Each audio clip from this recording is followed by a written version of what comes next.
อนอบน้อมเอากุลพระแก้วเจ้าดังสามประการอันมีพระพุทธพระธรรมพระสงฆ์กุลพ่อกุลแม่กุลครูบาอาจารย์กุลศีลธรรมกรรมฐานจงมาปกห่มรักษาครูบาอาจารย์พระเจ้าพระสงฆ์ทุกรูปปกห่มรักษาปออกไม่ออกศรัทธาดันสาธุชนคนดีผู้สนใจใฝ่ในธรรมทุกท่านขอถวายความเคารพแสดงความนับถือพระมหาเถระพระเถรานุเถระเจ้าคณะพระสังฆาธิการครูบาอาจารย์เจ้าที่เปิดวิทยุฟังอยู่เวลานี้บ่ว่าจะเป็นหลวงพ่อหลวงลุงตุลุงตุปี่ตุน้องเปื้อนสหธรรมพระภิกษุสงฆ์ทั้งหลายเจริญปอนศรัทธาญาติโยมป้าอุ้ยแม่อุ้ยป้ามอนแม่มอนนักศีลนักบุญตายกตายิกาป้ออกไม่ออกศรัทธาได้เวลาแล้วเนอได้เวลาแล้วตึงเวลาแล้วได้เวลาสำหรับการรับฟังธรรมะอันเป็นสาระประโยชน์ทางด้านพระพุทธศาสนาน้ำธรรมคำสอนขององค์สมเด็จพระชินวรสัมมาสัมพุทธเจ้าได้มาปะมาพบมามาเล่าสู่บรรดาพ่อแม่พี่น้องพ่อออกไม่ออกศรัทธาด้านสาธุชนคนดีทั้งหลายแล้วใครที่ยังบ่ลุกก็ลุกมาเหียนเน้อตื่นมาเหียนเน้อตื่นมาได้แล้วลุกมาได้แล้วญาติโยมท่านทั้งหลายหลับลุกเจ้ากินผักทั้งป่ายหลับลุกขวายกินผักทั้งเก้าลุกเจ้าได้หลายลุกขวายได้น้อยหลับลุกเจ้าเป็นเจ้าทั้งหลายหลับลุกขวายป่าเฮือลูกหลานเป็นหนี้เป็นค่าเน้อตื่นมาเหียนเน้อลุกมาเหียนเน้อลุกเน้อลุกเน้อลุกตื่นลุกเจ้าตื่นตัวเจ้าบัวกับหันเยื่องนาพังพร้อมลุกขวายบ่ตันหนทางกีดค้อมกล้าตัวบ่ตอมปุ่นอายจุงเก่งเข้าไว้อย่าไปฮือขวายต่อหน้าสบายจำไว้เน้อเจ้าจำไว้เน้อเจ้าอรุณสวัสดิ์ธรรมะสวัสดีสวัสดียามเจ้าญาติโยมท่านผู้ฟังทั้งหลายยินดีต้อนรับเข้าสู่รุ่งอรุณวันใหม่ปะกันเจ้านี้เป็นเจ้าวันที่1เดือนตุลาคมพุทธศักราช2562วันนี้เป็นวันอังคารที่1ตุลาเป็นวันเดือน12ออกเป็นวันเดือนเกียงออก3ค่ำเดือน12ดับไปแล้ว 2-3 วันเดือนเกียงออกมาเหลือเวลาแถมอาทิตย์หนึ่งถ้าบันับอาทิตย์นี้ก็เหลือเวลาแถมอาทิตย์เดียวออกพรรษาถ้านับอาทิตย์นี้ไปตัวก็เหลือแถม2อาทิตย์ออกพรรษา13 ตุลาออกพรรษารายการต่อไปขอเชิญทุกท่านรับฟังรายการธรรมพิวัตรจัดรายการดำเนินรายการโดยท่านพระสาธิตธีระปัญโยสถาบันธรรมพิวัตรศพเตินอำเภอแม่เมาะจังหวัดลำปาง จัดรายการเป็นประจำกู้วันการตั้งแต่เวลานี้เป็นต้นไปก็ญาติโยมก็รอฟังรอรุ่นเอาเนาะสำหรับ91นี่ก็คงจะถึง6 โมงถ้าเลย6 โมงถ้ายังมีอยู่ก็แสดงว่าเจ้าหน้าที่เปิ้นยังบ่ตัดสัญญาณเด้อแต่ถ้าเปิ้นตัดสัญญาณญาติโยมก็ไหลไปที่ 103.50 แดนดินถิ่นล้านนาในโซนใต้ก็คงบ่ได้เด้อเนาะญาติโยมอยู่บ้านโฮงอยู่ตังเวียงหนองร่องอยู่ตังจอมตองก็คงยังรับฟังบ่ได้เด้อถ้าหากว่ารายการธรรมะตึกเวลา6 โมงเมืองลี้เหมือนเดิมเมืองน่านเหมือนเดิมเวียงปะเป้าเจียงไฮ้สันปะตองก็ยังเหมือนเดิมญาติโยมก็ฟัง104ที่ฝ่ายหินนี่ก็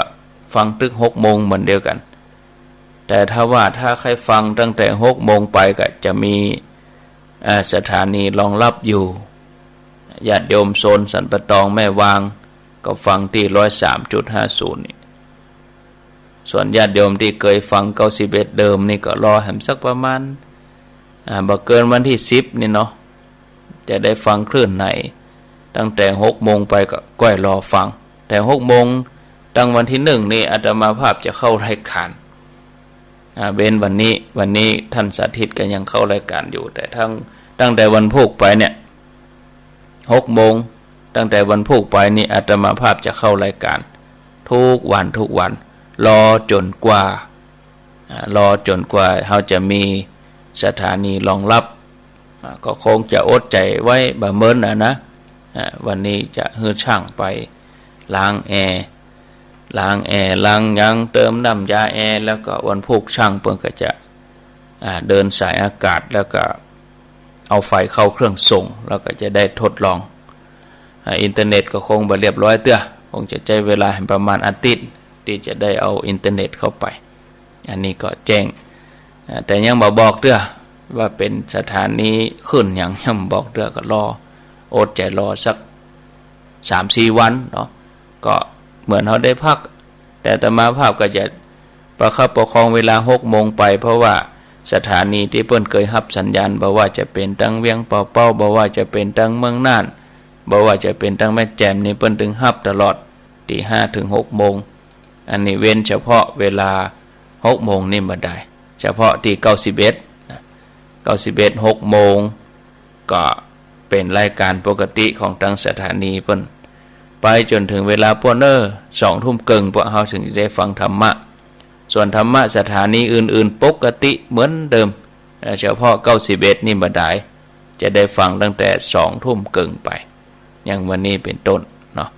ก็เดี๋ยวรอสัญญาณกำลังจะเชื่อมไปที่ท่านสาธิต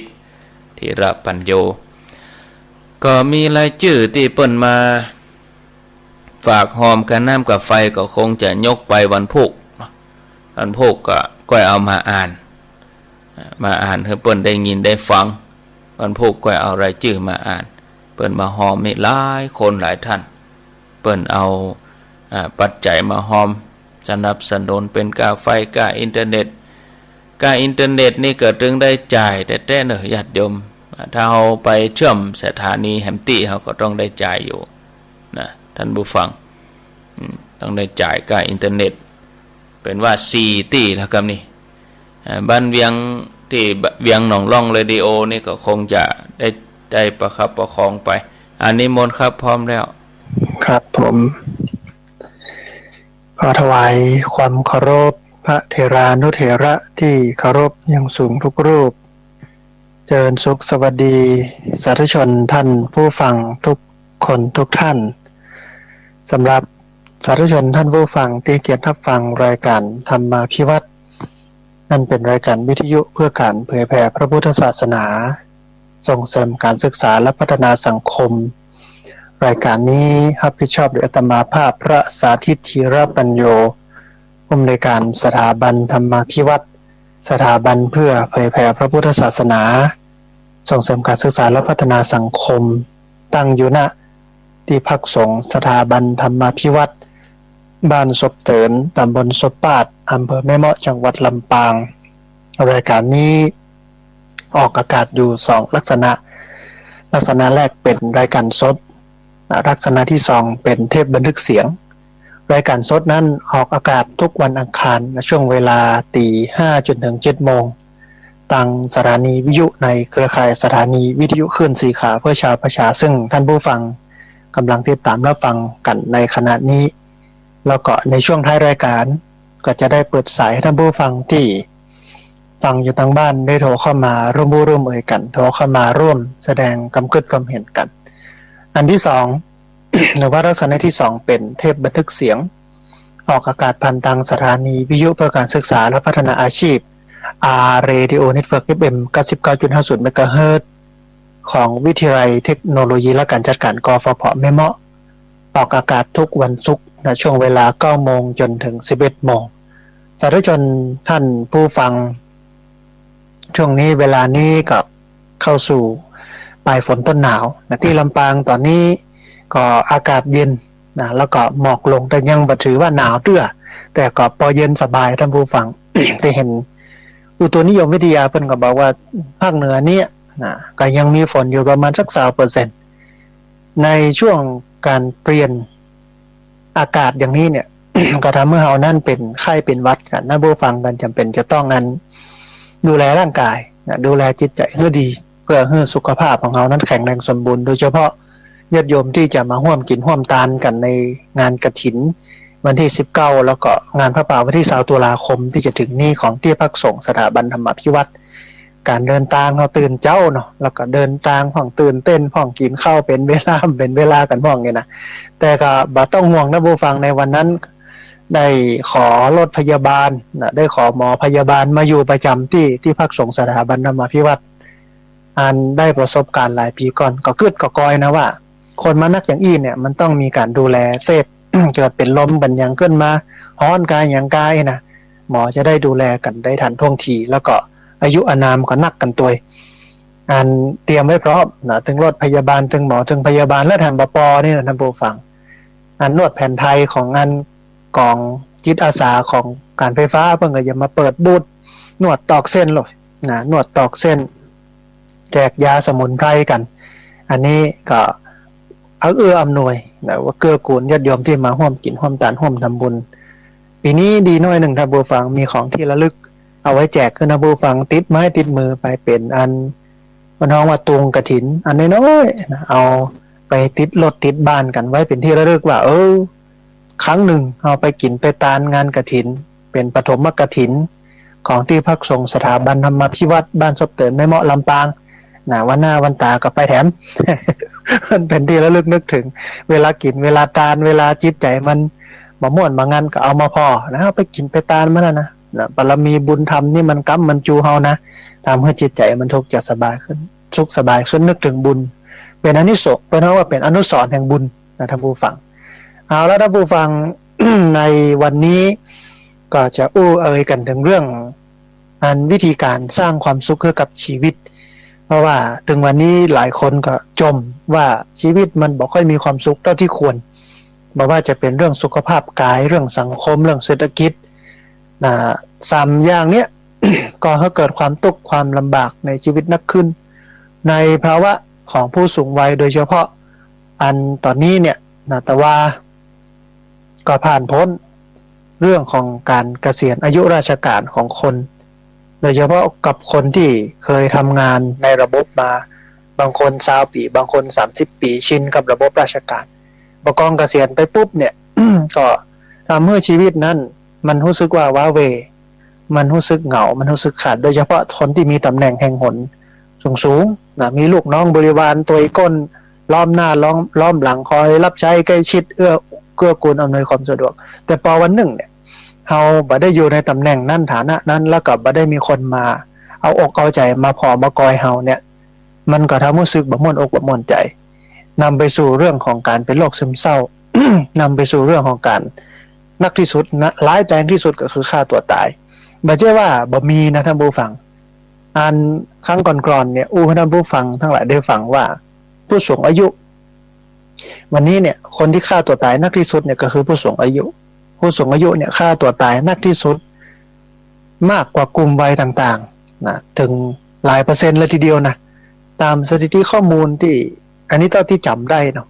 เอามาอวดให้ผู้ฟังทั้งหลายได้ฟังเนี่ยอันดับหนึ่งก็คือผู้สูงอายุที่อายุ60ปีขึ้นไปค่าตัวตายนักถึงปีละ885คนนะลองมาเป็นช่วงกลุ่มคนที่มีอายุระหว่าง35ถึง45หรือ25นะหรือ25ปีถึง45ปีค่าตัวตายนักขึ้นแล้ว การฆ่าตัวตายเนี่ยก็เกิดจากการมีจิตใจที่ซึมเศร้าเป็นโรคซึมเศร้าแต่ที่จริงแล้วทั้งหลายทั้งปวงนี่ก็เกิดจากภาวะจิตใจที่มันบ่เข้มแข็งแต่ว่าท่านอาจารย์พระครูอภิวัฒนพิกรมท่านก็บอกว่าพระอาจารย์อาจจะต้องอู้เรื่องนี้สักน้อยหนึ่งเรื่องเกษียณนะเกษียณนั้นยังมีความสุขเกษียณแล้วเราจะมีความสุขอยู่กับการเกษียณอย่างใดอย่างนี้เป็นต้นแต่ก็มีเวลาเตรียมข้อมูลน้อยก็คิดก่อนในใจว่ามันก็เกี่ยวกับความสุขดิมันก็เกี่ยวกับเรื่องของการมีชีวิตอยู่บนโลกนี้อย่างมีความสุขเพราะฉะนั้นก็เลยเอา10วิธีสร้างความสุขง่ายๆมาคุณผู้ฟังทั้งหลายได้ฟังกันในตรงนี้วันนี้นะแต่ว่ามันที่เข้าสู่เนื้อหาเนี่ยก็เพื่อที่จะบอกกับท่านผู้ฟังทั้งหลายได้ฟังว่า คนเครียดนักขึ้นบอกว่าจะเป็นวัยไหนแล้วก็วัยที่ปลดเกษียณจริงๆแล้ววัยที่ปลดเกษียณนี่จะสบายเพราะว่าตากตรำทำงานในระบบมานักถึงเวลาลุกก็พักผ่อนหลายคนก็เลือก เลือกอยู่ว่าอยู่บ้านบ่ได้หลายคนก็เลือกที่จะไปทำงานต่อเพราะว่ายังมีประสิทธิภาพมีคุณภาพหลายคนก็เลือกไปเป็นจิตอาสาเป็นหลายคนก็เลือกมาทำงานอดิเรกหลายคนก็กลายเป็นคนซึมเศร้าไปเลยก็มีแต่ทั้งหมดทั้งปวงเนี่ยท่านผู้ฟังเราจะต้องมีวิธีการจัดการกับชีวิต ของเราคนที่มีตำแหน่งแห่งหนน้อยๆเนี่ยคงบาตุกก็อย่างนักกับเรื่องอย่างอี้แต่สำหรับคนที่มีตำแหน่งแห่งหนนักเนี่ยมันเหมือนกับถูกโลกกระทำเข้ามาตกต้องเลยทีเดียวโลกกระทำเนี่ยมีอยู่8มีฝ่ายบวก4ฝ่ายลบ4เนาะฝ่ายบวกก็มีลาภมียศมีสุขมีสรรเสริญลาภยศสุขสรรเสริญอันนี้เป็นโลกกระทำฝ่ายบวกแต่บกองเกษียณแล้วปุ๊บ โลกกระทำฝ่ายลบมีตุกนินทาเสื่อมยศเสื่อมลาภเข้ามามันก็ทำให้ชีวิตตุกอาตมาภาพสมัยก่อนเนี่ยทำงานพัฒนาสังคมเป็นประธานเครือข่ายนู่นนี่นั่นทำมาอย่างหลายเรื่องคนที่มาช่วยงานส่วนใหญ่ก็เป็นข้าราชการประจำเป็นอาจารย์ในมหาวิทยาลัยนะรองศาสตราจารย์ผู้ช่วยศาสตราจารย์พ่องเป็นทหารเก่าเป็นตำรวจเก่าเป็นครูเป็นหมอเป็นพยาบาลเป็นข้าราชการโน่นนี่นั่นมาช่วยกันทำงานพัฒนาสังคมก็หันถึงศักยภาพผู้สูงอายุเพราะฉะนั้นการเกษียณอย่างเกษมเนี่ย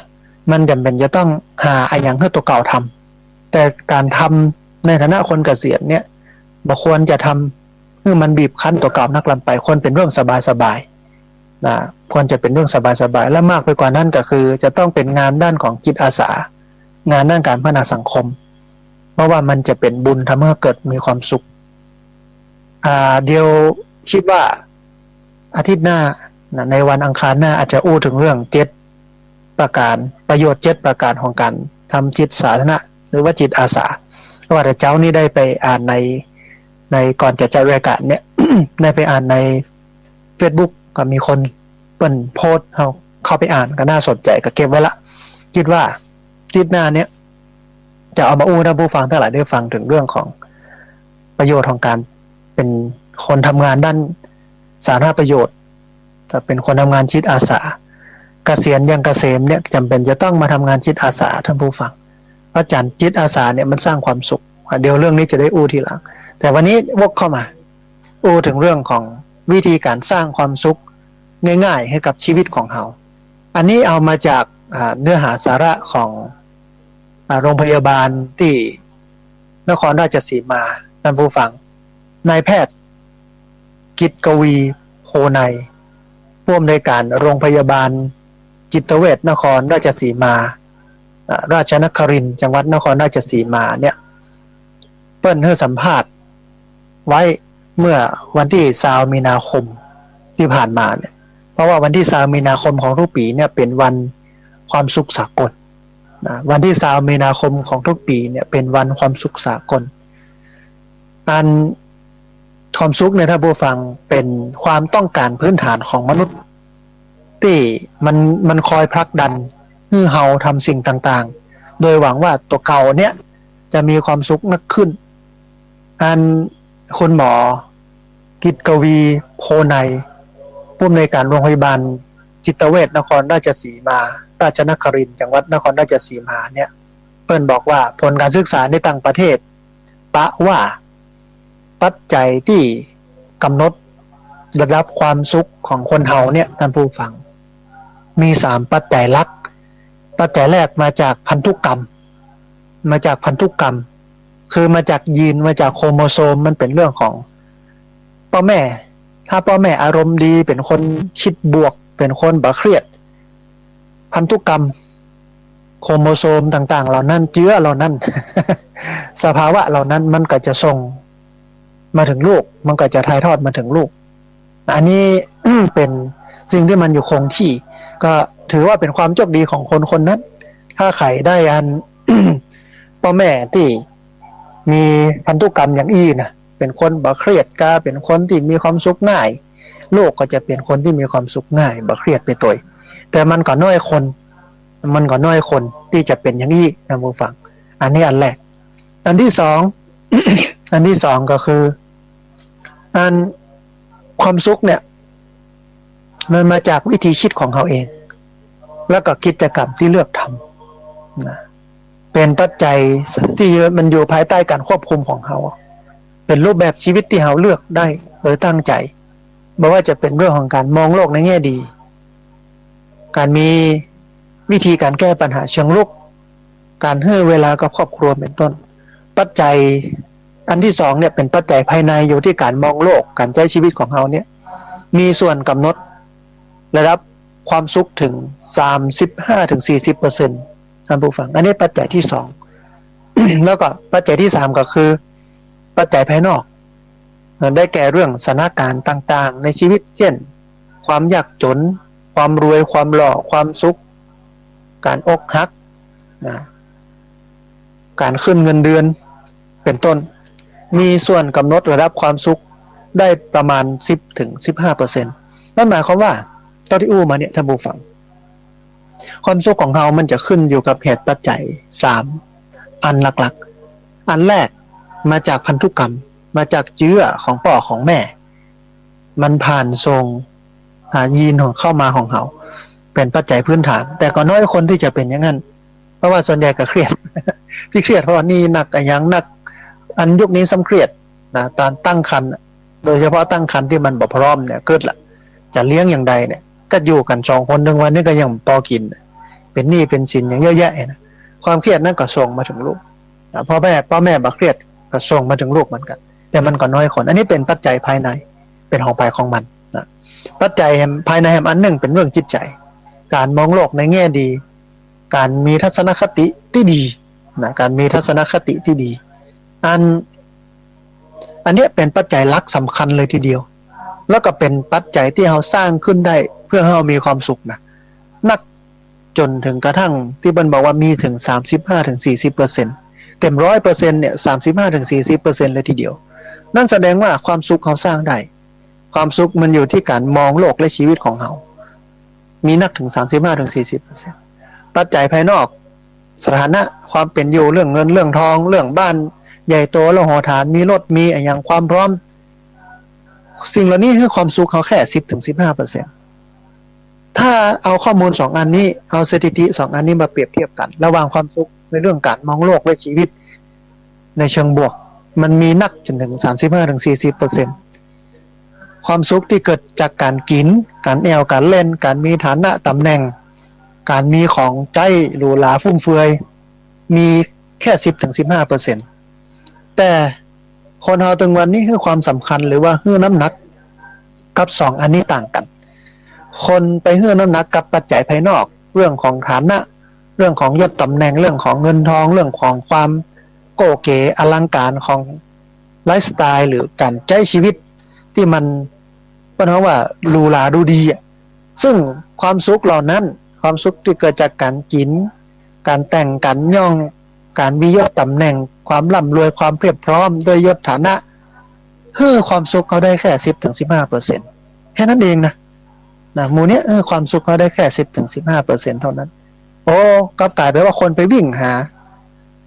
ถ้าเป็นการลงทุนนี่บอกคุ้มค่าเพราะการวิ่งหาความสุขเหล่านี้เนี่ยมันต้องลงทุนสูงมากโดยเฉพาะเรื่องเงินโดยเฉพาะเรื่องแรงเรื่องเวลาแต่ความสุขที่มันเกิดจากภายในคือความสุขที่เกิดจากการมองโลกและชีวิตอันเชิงบวกหรือว่าหันตามความเป็นจริงเนี่ยมันให้ความสุขเขาได้ถึง35-40%คือมันอยู่ที่ใจโอ้ง่ายๆแต่ความสุขที่เกิดจากการทำใจความสุขที่เกิดจากการเข้าใจโลกและชีวิตเนี่ยเมื่อเราทำมันได้แล้วเนี่ยมันจะให้ความสุขเขาได้ถึง35-40%แต่ความสุขที่เกิดจากการกินการ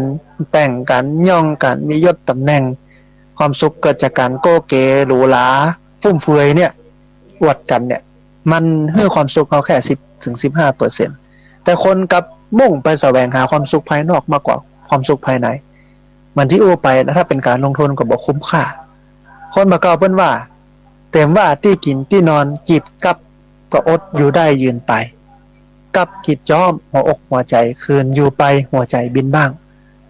ตุกกายอยู่ได้ตุกใจอยู่ยากแต่ถึงวันนี้เราไปสร้างความสุขที่มันเป็นเรื่องภายนอกมันโหยหามันบ่ฮู้จักอิ่มแล้วความสุขภายนอกเนี่ยมันเป็นความสุขที่มันบ่ได้เลี้ยงชีวิตมันไปเลี้ยงตัณหาเลี้ยงความอยากที่เกินความจำเป็นแต่ว่าเป็นความสุขภายในเนี่ยมันเป็นความสุขที่ประเภทที่ว่ามีความสุขกับคำว่าพอนะพอใจในสิ่งที่ตนมียินดีในสิ่งที่ตนได้มันเป็นความสุขที่มันพอแล้วความสุขที่มันเกิดจากความบ่พอเนี่ยมันเป็นความสุขที่หิวกระหายความสุขที่เกิดจากการพอเนี่ยมันเป็นความสุขที่เกิดจากการอิ่มเหมือนที่เปิ้นว่า มันมีคนที่เปิ้นฮ้องว่าหิวกระหายมันมีคนที่หิวกระหายเป็นคนที่รู้จักพอคนที่บ่รู้จักพอเนี่ยบ่มีวันที่จะหยุดหิวกระหายมีคำกรบทหนึ่งเพิ่นบอกว่าความไม่พอใจจนเป็นคนเข็นพอแล้วเป็นเศรษฐีมหาศาลจนทั้งโลกจนทั้งนอกจนทั้งในมิได้กรานจงริอ่านแก้จนเป็นคนพอคือรู้จักพอมันก็มีความสุขมันก็รวยได้นะแต่ว่ามันบ่รู้จักพอเนี่ยมันคือปัญหาสรุปที่อู้มาทำโบฟังความสุขของเฮาเนี่ยมันเกิดจากสาเหตุหลักๆอยู่3สาเหตุแรกที่มันเกิดจากสารเคมีที่มันมาจากพันธุกรรมมาจากยีนมาจากโครโมโซมที่พ่อแม่เฮาพองถ่ายให้เฮาเป็นตัวเฮามาจากเชื้อของพ่อของแม่นะแล้วก็ส่วนน้อยมากที่จะได้อย่างนี้ความสุขที่2เนี่ยเกิดจากการทำใจของเฮาปรับจิตปรับใจของเฮาซึ่งมันเป็นเรื่องภายในคือมันมองโลกตามความเป็นจริงมองโลกในแง่ดีมองโลกในแง่บวกแล้วก็ให้มันเกิดจากความสุขแนวไปวิ่งไปกอบไปโกยไปขนไปขวายมามันให้เฮาได้เพียงแค่10-15%เท่านั้นนะแล้วความสุขแท้ๆเนี่ยมันเกิดจากภายในคือจิตใจเฮามันให้เฮาได้ถึง35-40%แต่เฮามาพออาตมาภาพมาสังเกตพอเมื่อได้ข้อมูลอย่างนี้เฮาจะทำเมื่อเฮาได้รู้ว่าคนที่มันฆ่าตัวตาย คนที่มันฆ่าตัวตายคนที่มันมีความทุกข์ก็ย้อนว่าเขาก็มัวแต่ไปวิ่งแสวงหาความสุขที่มันอยู่ทางภายนอกซึ่งมันเป็นความสุขฉาบฉวยเป็นความสุขเหมือนถ้าเป็นการป้องกันความทุกข์ก็เป็นเพียงยาทาภายนอกพอหายพกช้ำดำเขียวหายปวดหายเมื่อยคลายเมื่อยเท่านั้นแต่เวลาเขาตุกเนี่ยมันตุกถึงระดับที่จะต้องผ่าตัดจะต้องกินยาจะต้องฉีดยาแต่เฮาบ่เคยสั่งสมยาหมู่นี้เลย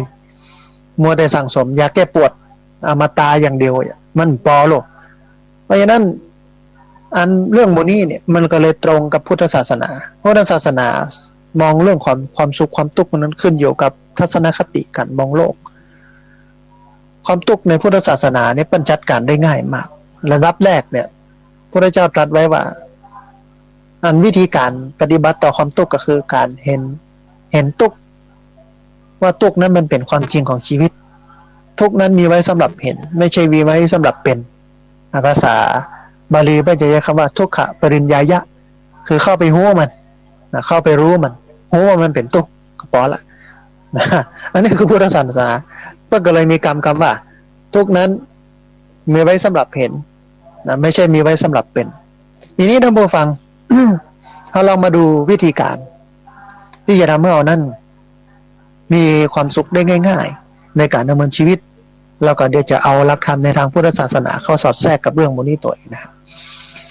วิธีแรกเพื่อนบอกว่า1ออกกำลังกายวันละ30นาทีอย่างน้อย3ครั้งต่อสัปดาห์นั่นหมายความว่า3วันติด1ก็ได้3วันวันละ30อย่างน้อย3วันวันละ30การออกกำลังกายที่จะชื่อว่าออกกำลังกายได้เนี่ยมันต้อง30นาทีทำอย่างต่อเนื่องทำอย่างก็ได้วิ่งก็ได้อย่างก็ได้นี่นะซ้ำๆอย่างนั้นเนี่ยอย่างน้อย30นาที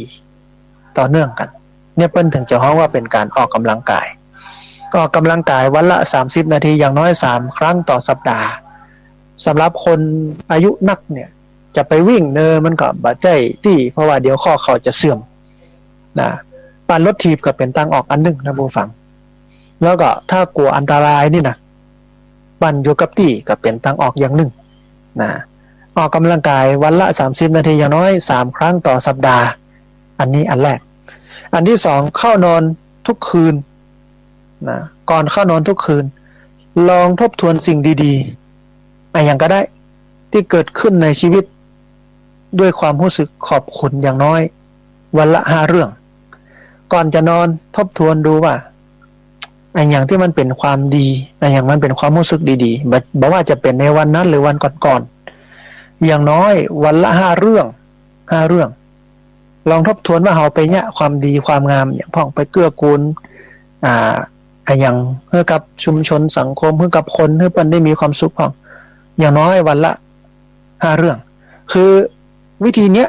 มันจะทำให้เรานั้นรู้สึกว่ามีคุณค่าและมีความหมายชีวิตมันมีคุณค่าและมีความหมายนะคือคนที่ฆ่าตัวตายคนที่บ่มีความสุขเปิ้นก็รู้สึกว่าชีวิตเปิ้นบ่มีคุณค่าและบ่มีความหมายแต่ทีเนี้ยการที่เราลองมาทบทวนโดยเฉพาะก่อนนอนนี่นะก่อนนอนเราทบทวนว่าตลอดระยะเวลาที่ผ่านมาเนี่ยชีวิตเราเนี่ยความดีความงามอย่างมาพ่องในวันนี้อย่างน้อย5เรื่องวันละ5เรื่องเนี่ยไปเรื่อยมันจะทำให้เรานั้นรู้จักตัวเก่าหรือมองตัวเองในมุมใหม่ว่าชีวิตเราก็ยังมีคุณค่าและมีความหมายเมื่อเรารู้สึกว่าชีวิตมันมีคุณค่าและความหมายเราจะฮักเราจะห่วงแหนเราจะบ่ทำร้ายมันคนที่เป็นฆ่าตัวตายทำร้ายตัวเองเนี่ยส่วนใหญ่ก็เป็นคนที่มองว่าชีวิตบ่มีคุณค่าบ่มีความหมายบ่มีไผฮักบ่มีไผฮักรู้สึกว่ารู้สึกตุกรู้สึกขอจบทุกอย่างที่ตัวเก่านะก็เลยทำร้ายตัวเองเพราะฉะนั้นท่านผู้ฟังก่อนเข้านอนทุกคืนลองทบทวนสิ่งดีๆอย่างก็ได้ที่มันเกิดขึ้นในชีวิตของเราด้วยการที่คนอื่นเบิ่นกระทำเมื่อเรามีความสุขก็ได้เราไปกระทำต่อคนอื่นให้มีความสุขก็ได้5เรื่องต่อคืนขึ้นไป5เรื่องก่อนนอนนี่นะมันจะทำให้เรานั้นมีความสุขนักขึ้น อันที่3คือเวลาผู้รับฟังคู่ครอง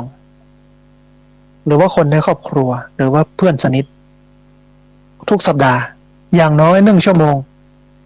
โดยบ่มีใครมาคัดจังหวะหรือว่ารบกวนหมายความว่าเวลาคุยกันเอาคนในครอบครัวหรือคนสนิทก่อนเนี่ยติดอย่างน้อยชั่วโมงติดละชั่วโมงนั่งนั่งปรับทุกเรื่องนั่นเรื่องนี้มันรู้สึกว่าเราจะ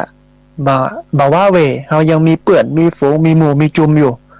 ปัญหาคับข้องใจต่างๆมันจะถูกระบายมันจะนำไปสู่การแก้ไขปัญหาของคนที่อยู่ด้วยกันแล้วมันตุกเนี่ยท่านผู้ฟังมันบอกว่าคนหนึ่งบ่แล้วก็คนหนึ่งกึดไปเองเราลองสังเกตในครอบครัวของเรานะหรือคนรอบข้างเขาที่อยู่ด้วยกันเนี่ยนะถ้าคนหนึ่งบ่แล้วคนหนึ่งกึดไปเองมันนำไปสู่ภาวะของการแตกหักนำไปสู่ภาวะของการล้มเหลวแล้วก็นำไปสู่ภาวะของความทุกข์เพราะฉะนั้น จะต้องอู้กันมันครอบครัวสมัยตะก่อนเป็นครอบครัวใหญ่ท่านผู้ฟังเป็นเครือญาติมันบ่มีทีวีมากั้นมันบ่มีโทรศัพท์มากั้นมันบ่มีทีวีมากั้นมันมีโทรศัพท์มากั้นกินข้าวแมลงปุ๊บก็นั่งอู้เอ่ยกันพี่น้องคนไหนมีปัญหาเคลียร์กันเรื่องที่ดินล้ำกันกาอย่างกันกาหมาคบไก่กาอย่างกันก็เคลียร์กันในเครือญาติมันก็ทำมันกับมาทำให้เกิดปัญหามาลู่มาแย่งมาฆ่ากันเรื่องมูนี้เพราะมันได้เคลียร์กันแล้วมันได้อู้กันแล้วนะในยุคนี้ก็ง่ายในการอู้กันนะถึงแม้จะบ่อู้หันหน้ากันเราก็สามารถอู้โดยที่ผ่านสื่อต่างๆได้อู้ผ่านตัวหนังสืออักษรผ่านแชทผ่านไลน์ผ่านอินสตาแกรมก็ได้นะกับลูกกับหลานกับคนนั้นคนนี้อู้เอ่ยกันได้ไม่ใช่ว่ามัวแต่ไปทำสิ่งอื่นมันก็ง่ายขึ้นสมัยตะก่อนอาจจะอู้กันยากบ่ค่อยได้มีเวลาเฮ้อกันแต่การอู้ที่ดีที่สุดคือการอู้ที่หันหน้ากันแล้วก็อยู่ด้วยกันนะทีนี้ท่านผู้ฟังอย่างน้อยเฮ้อเวลาอู้คุยรับฟังคู่ครองฟังคนในบ้านหรือว่าเพื่อนสนิททุกสัปดาห์อย่างน้อย1 ชั่วโมง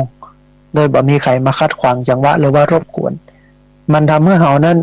รู้สึกว่าเฮายังมีหมู่มีจุมยังมีคนห่วงใยมันมีพรรคมีพวกนะบ่รู้สึกโดดเดี่ยวเดียวดายนะฮะนั้นวิธีการสร้างความสุขให้กับชีวิตอย่างที่4ก็คือปลูกต้นไม้ต้นน้อยๆเช่นไม้ประดับตั้งไว้บนโต๊ะหรือในกระถางก็ได้แล้วดูแลรักษาให้ดีมันทำอย่างเงี้ยมันทำให้เรารู้สึกว่ามันยังมีสิ่งที่เราจะต้องดูแลใส่ใจนะมันยังมีสิ่งที่เราจะต้องดูแลใส่ใจอยู่เราจะไปตายไม่ได้ถ้าเนิ่นเราตายแล้วไม่ไปพอไปก้อยมันนะอย่างนี้นะมันจะทำให้เรานั้นรักษาชีวิตของเราให้อยู่ไปเพราะว่าเรามีสิ่งที่มันผูกพันมีสิ่งที่จะต้องดูแลมีสิ่งที่จะต้องใส่ใจมีสิ่งที่คอยกังวลเมื่อเราไปที่ไหนต่างใดนะฮะแล้วก็มันจะหันการเติบโตเพราะการเติบโตของต้นไม้ใบหญ้าการพีดอกออกใบเนี่ยมันทำให้เรานั้นมีความสุขเราสังเกตกับท่านผู้ฟังระหว่างหน้าฝนกับหน้าแล้งเนี่ยมันต่างกันหน้าแล้งนี่รู้สึกบ่ค่อยม่วนค่อยงันเพราะพอไปทางใดมันก็มีก้าแห้งก้าแล้งเหี่ยวก็ไม่ใบก็ร่วงหล่นเป็นสีน้ำตาลพอแล้วมันบ่ค่อยม่วนตาแต่บ่กองหน้าเนี้ยหน้าฝนโอ้มันเขียวขจีไปทุกที่ทุกทางมันชื่นอกเย็นใจนะสิ่งเหล่านี้เหมือนกันมันเป็นสิ่งที่สามารถบำบัดเขาให้จิตใจของเขานั้นเป็นจิตใจที่สุขสงบได้มันต้องเอาอย่างนักท่านผู้ฟังแค่สถานที่ที่สงบเนี่ยอันใครก็ตามนะท่านผู้ฟังที่มาที่พักสงฆ์สถาบันธรรมาภิบาลทุกคนจะโอ้เป็นเสียงเดียวกันว่าโอ้น่าอยู่ได้มันห่มมันเงามันม่วนนะมันม่วนห่มเงาดีก็ต้นไม้มันเยอะอาตมาภาพก็บอกว่าที่มันเยอะอย่างนี้ได้ก็ย้อนอาตมารักษาบัดแท้บอกว่าอันนี้มันตัดห้องครัวเนี่ยแปลงกอบต้นมะขามไว้ตั้งไหน2 ต้นก่อนต้นมะขามอยู่ในห้องครัว2 ต้นมายอมตัดมันเนื่อมันทะลุออกกลางอันหลังคาพวกแล้วแปลงป่องขึ้นมันเนี่ยอาตมาก็อู้กับโยมว่าโอ้เขาแปลงอันอาคารแปลงศาลา2-3 แสน4-5 แสนต้นมะขามมันก็1-2 แสนถ้าสมมุติว่าตัดมันขว้างเนี่ยก็จะเอาต้นอย่างเงี้ยมาปลูกแล้วให้มันใหญ่มันอยู่เนี่ยมันก็เป็นเรื่องยากมันตกใส่กระเบื้องแตกก็เปลี่ยนได้แต่ว่าต้นไม้ถ้ามันขาดไปแล้วมันตายไปแล้วมันก็ว่าเอามาแทนมาได้นะเห็นนะก็รักษาต้นไม้ไว้มันนั้นมาเกิดความสุนทรีนะทำให้เกิดความใจเย็นใจจุ่มก็หลายเตื้อที่โยมข้างล่างเนี่ยในหมู่บ้านเนี่ยท่านผู้ฟังเป็นพิษหัวกันสามีภรรยาพ่อลูกทะเลาะวิวาทกันอย่างกันเถียงกันบ่ลงรอยกันก็ฝ่ายชายนะฝ่ายตัวชายเนี่ยมักจะขึ้นมาหาไม่เอาบางเตื้อกับมาเดินพอนั่นพอนี้ เตื้อกับมานั่งอู้นั่งเอ่ยปรับทุกข์บางเตื้อก็อันมานอนเปรเพราะอาตมาภาพมีเปรมัดต้นมะขามไว้นอนเปิ้นก็จิตอกเย็นใจจิตใจสุขสงบระงับละกาโทสะมันสงบเย็นลงละกาลงไปบ้านแทนที่จะทะเลาะกันก็กลายเป็นดีกันแทนที่จะอู้กันโดยกิเลสมากระทบกันก็กลายเป็นจิตใจที่เย็นนะเร่าร้อนนี่คือประโยชน์ของมันนะผู้ฟังเพราะฉะนั้นความสุขของเรามันเริ่มได้จากการปลูกต้นไม้เล็กๆน้อยๆเช่นไม้ประดับตั้งไว้บนโต๊ะหรือในกระถางก็ได้แล้วก็คอยดูแลรักษาให้ดีรดน้ำมันพ่องแต่งกิ่งมันพ่องมันก็ทำให้เรามีความสุขนะทำให้เรามีความสุขนะฮะ อันที่ห้าท่านผู้ฟังลดเวลาดูทีวีลงกึ่งหนึ่งนะลดเวลาดูทีวีลงกึ่งหนึ่งอันนี้หันตัวดีตึงวันนี้แบบจำเป็นต้องดูทีวีก็ได้เพราะว่าถ้าเรามีโทรศัพท์และมีอินเทอร์เน็ตเนี่ยไอ้อย่างที่มันเป็นประโยชน์เนี่ยเราก็สามารถเลือกได้แต่ทีวีนี่เขาเลือกบ่ได้นะมันก็ออกมาอันแล้ว80%นี่มีแต่ขยะข้อมูลปฏิกูลข่าวสารไอ้อย่างที่มันเป็นประโยชน์จากทีวีนี่มีน้อยมากนะมีน้อยมากน้อยแต่ท่านผู้ฟังโดยเฉพาะหนังละครมีกระตบตีกันยังกันโล่แย่งสามีภรรยากันแบบต้นกันเรื่องอย่างเงี้ยนะพอแล้วก็ไร้สาระและข่าวที่ออกมาก็เป็นข่าวที่บอกค่อยสร้างสรรค์ตัวใดเขาเลือกมาได้ตัวเพราะมันบังคับให้พอมันออกมาอย่างอันหรอกแต่ว่าถ้าเป็นอันอินเทอร์เน็ตเขาเลือกพอได้อันไหนที่เอาอยากพอก็พอมันอันไหนที่เอาอยากพอก็พอถึงวันนี้ธรรมภาพก็ได้ข้อมูลที่เอามาเตะมามาจากสิ่งเนี้ยนะจากสิ่งเหล่านี้ทีวีได้มาดูเลยมาดูทีวีมานี่ได้เป็นจะ20 ปีว่ากันเกือบ20 ปีแล้วผู้ฟังตั้งแต่ปี43พดมาเดียวเนี่ยนะ2543พดมาเดียวเนี่ยมาดูทีวีมาสนใจที่จะดูมันนะฮะ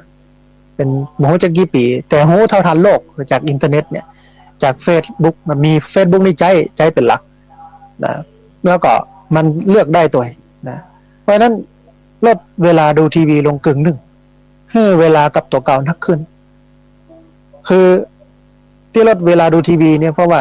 มันจะได้เอาเวลาไปใช้ในสิ่งที่มันเป็นประโยชน์แล้วก็มันจะรับรู้ในเรื่องที่มันเป็นประโยชน์น้อยลงแต่ถึงวันนี้เรื่องเจ้าบ้านจะจองเอาหูให้หมดมันบอกหูจะเรื่องตัวเก่าเรื่องคนอื่นเป็นอย่างไรดาราคนไหนเป็นเลิกกับไผ่เป็นพิษหัวกันอย่างไร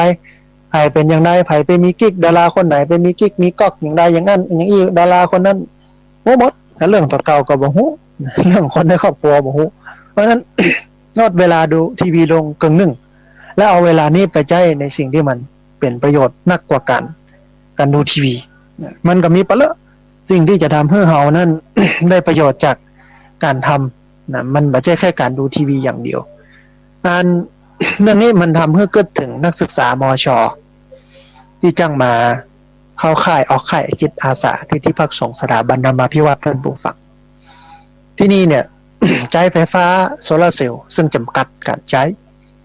แสงสว่างจะใช้เป็นส่วนใหญ่และตู้เย็นบ่มีทีวีมีพัดลมมีที่นี่7 ปีละใช้เฉพาะอัน ไฟส่องสว่างแล้วก็ถ้าจะใช้220 โวลต์เนี่ยใช้เฉพาะชาร์จแบตโทรศัพท์กับคอมพิวเตอร์โน้ตบุ๊กและเครื่องปริ้นต้องอันเปิดเป็นเวลาบ่ายโมงถึงบ่าย3ด้านนะ ที่เหลือก็จะบ่เปิดเพราะว่าเดียวไฟแสงสว่างมันบ่พอบ่ได้ทำวัดสวดมนต์เจ้ามันทำให้ชีวิตเราจำกัดบริหารจัดการการใช้โทรศัพท์การใช้อย่างต่างๆซึ่งมันเหมาะกับเวลาที่จะชาร์จแบตโทรศัพท์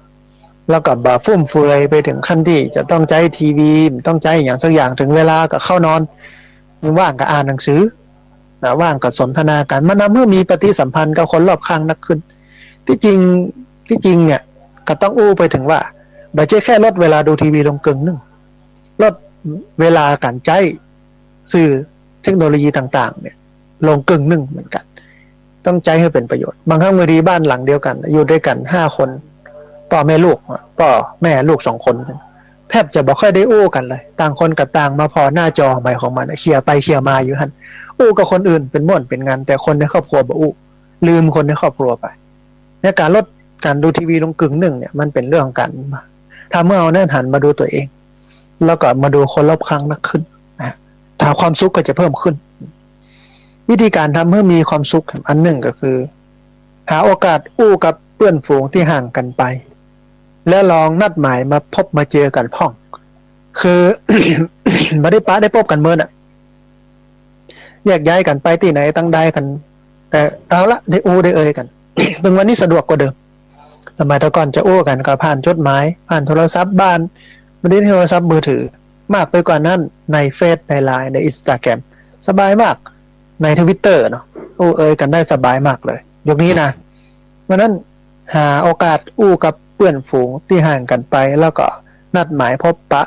พูดคุยกันพ่องมันจะทำให้เรานั้นมีความสุขนักขึ้นบางเตื่อในเรื่องเก่าๆมานั่งเล่ากันโอ้กันมันก็ทำให้เรานั้นมีความสุขนักขึ้นเหมือนกันนะมาทบทวน อย่างที่7ท่านผู้ฟังไข้หัวคือนักแล้วกันเมินตึงวันไข้หัวไข้หัวก็ไข้หัวออกมาเลย มันมีเรื่องคือไข้หัวหลายคนก็บอกว่าอาจารย์เนี่ยเวลาจัดรายการนี่ชอบไข้หัวหลายคนไม่อันโอ้ของคนมันม่วนหรอคนมันมีความสุขไปคือมันดันตุกได้ใหญ่ก็ไข้หัวไปกะนะไข้หัวคือนักแล้วก็คือมืนนั่นผู้ฟังมีเรื่องตลก คบกันยังกับไข้หัวออกมามันทำให้เรานั้นมีชีวิตที่มีความสุขมากขึ้นอัน แต่ว่าพอสารคดีนะพระราชาของของเกาหลีเก่าเมื่อนานมาแล้วสมัยโชซอนเนาะอัน โดยระเบียบของพระราชาเนี่ยของเกาหลีเนี่ยเปิ้นมาเฮือล่นนะตะบูฟังเปิ้นมาเฮือล่นแต่บกองมีละอ่อนคนหนึ่งเข้ามาในพระราชวังนั้นเจาะมาสนิทกับพระราชาเป็นเพื่อนรุ่นน้องรุ่นน้อยของพระราชาก็ อันล้อเลียนพระราชาเนี่ยพระราชาโคตรนะพระราชาโคตรเสด็จกับอันอยู่ด้วยกัน2 คนโลกอย่างนี้จะได้อะจะเดินเข้าไปเอามาเงกใส่หัวเราอ่อนหัวก็ล่นนะล่นอันพระราชาก็บอกว่าเฮ้ยหยุดเดี๋ยวนี้เนาะหยุดเธอข้าเอามาเงกใส่หัวนะ เราอ่อนหัวนั่งก็บอกบ่มีทางแน่จริงก็ล่นมากะมาไล่เอาแกก็บอกพระราชาก็บอกมาได้นะระเบียบพระราชานี่เป็นเบอร์ล่นนะเราอ่อนหัวนั่งก็บอกก็ลองแหกกฎแหกระเบียบพอสักน้อยพอโลล่นพอกายพระราชาก็ไล่ติดตัวอันละอ่อนคนนั้นเอาไปมาก็ล่นไล่กันแล้วก็อิดนะนั่งพักด้วยกันพระราชาก็รู้สึกมันมีความสุขนักขึ้นนะไข้หัวนักขึ้นอันท่านผู้ฟังเรื่องเนี้ยมันบอกให้เรารู้ว่าชีวิตของเราเนี่ยบางครั้งต้องทำให้มันมีอารมณ์สุนทรีมองทุกอย่างเป็นเรื่องปกตินะมองทุกอย่างไม่ได้เป็นปัญหามองปัญหาเป็นเรื่องธรรมดาอันถ้ามีเวลาไข้หัวกับไข้หัวนะมันมีความสุขนักขึ้นนะอัน มีคำหนึ่งมันบอกว่ารื่นเริงบันเทิงใจเป็นกำไรของชีวิตวันไหนที่หงุดหงิดเป็นชีวิตที่ขาดทุนอันนี้มันตึงแต้นะผมฟังอย่างที่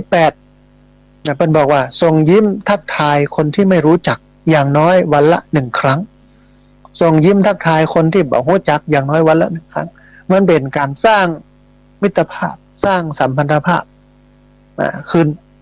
อย่างที่9มันบอกว่าใส่ใจดูแลตัวเองทุกวันลองให้เวลาทำบางสิ่ง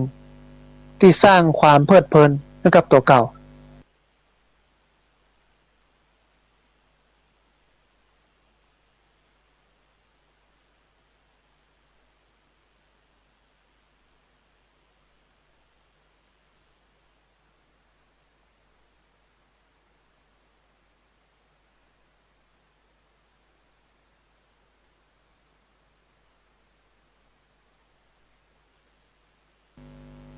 วันละ1 ช่วงเวลาแค่พอนั้นพอนี้ก็มันอยู่ที่เราจะต้องทำไปนะอย่างที่10ลองฝึกตัวเองให้เป็นคนฮื้อปฏิบัติต่อคนอื่นด้วยความใส่ใจมอบสิ่งดีๆให้แก่คนอื่นพ่องซึ่งสามารถทำได้ทุกวัยทุกสถานะแล้วก็ทำได้ทุกวันฝึกฮื้อฝึกแบ่งปันฝึกเกื้อกูลนะฝึกเกื้อกูลส่งเสริมสนับสนุนคนอื่นการทำจิตอาสาการเสียสละการเกื้อกูลอย่างนี้มันก็ทำให้รู้สึกดีรู้สึกเฮาดีรู้สึกเฮามีความสุขอันนี้คือ10 วิธีที่จะทำให้เรานั้นมีความสุขซึ่งจะทำให้เรานั้นอยู่บนโลกที่มันเต็มไปด้วยความทุกข์ได้อย่างมีความสุขทำให้เราบ่ทุกข์ได้ทำให้เราบ่เครียดทำให้เรานั้นบ่นำไปสู่การฆ่าตัวตายอันนี้เหมาะสำหรับวัยเกษียณแท้ๆท่านผู้ฟังจะเกษียณยังเกษมได้เนี่ยต้องอย่างนี้นะทุกวันนี้เกษียณมันบ่เกษมบางคนก็เป็นโรคซึมเศร้าไปเลยนะคนที่เคยทำงานประจำแล้วไม่ได้ทำเนี่ยมันง่อมบางคนนี่ถึงขั้นที่ว่าถึงเวลาเกษียณแล้วเนาะยังแต่งตื่นมายังรีบตื่นเจ้าแต่งชุดจะไปทำงานอยู่นะลืมไปว่าตัวเก่าเกษียณแล้วนะฮะดังนั้นเนี่ยสิ่งเหล่านี้มันจะทำให้เรานั้นคลายความทุกข์คลายความโศกคลายความเศร้ามันทำให้เรานั้นมีความสุขนักขึ้นแต่ว่าถ้าเราย้อนดู